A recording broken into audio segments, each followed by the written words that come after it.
Today I introduced the Coin Act, legislation meant to crack down on the president and people around him being able to profit from cryptocurrencies. So recently, Trump had to file an annual financial disclosure or a quarterly report. And in that report, we learned that the presidency has been super lucrative for Donald Trump. He has made a fortune in just the first few months of the Trump administration. He has sold Trump-branded sneakers and made $1 to $2 million off of that. He has sold Trump-branded guitars and Trump-branded watches, even a Trump-branded Bible, if you can believe that, with the caption of "Make America Pray Again." He is cashing in. I think it's more make Donald Trump rich again, or richer. In any event, nothing has been more lucrative, though, for Donald Trump than the cryptocurrency scheme that he and his kids are involved in. And of course, this involves several things. It involves the meme coin. Remember that gala dinner where he invited the top purchasers of the Trump meme coin to do a tour of the White House and be proximate to the great Donald Trump if they would only buy Trump meme coin. Now he gets a commission off of every sale. And we don't even know how much he's made on that because he didn't start the meme coin until he became president.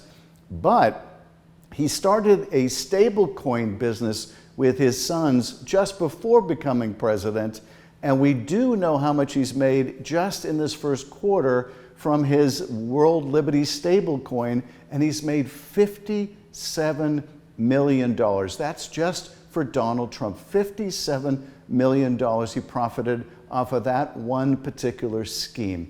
So the Coin Act would do several things. Number one, it would prohibit the president, the vice president, his kids, the first family, as well as top executive officials or special employees like Elon Musk.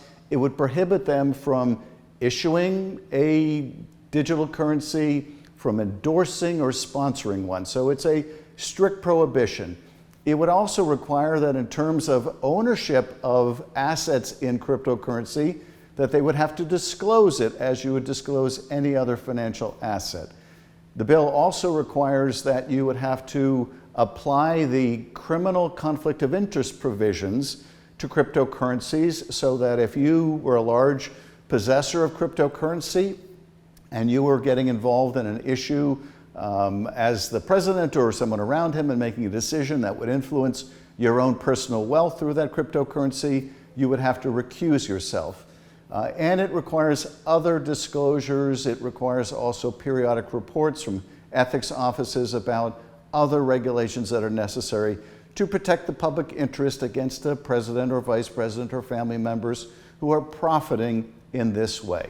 That's what the Coin Act does. It won't address Trump's Bible sales. It won't address Trump's guitar and tennis shoes and all the other corrupt schemes of the president to essentially enrich himself off the presidency. But this takes an important step at some of the most lucrative graft going on in the White House.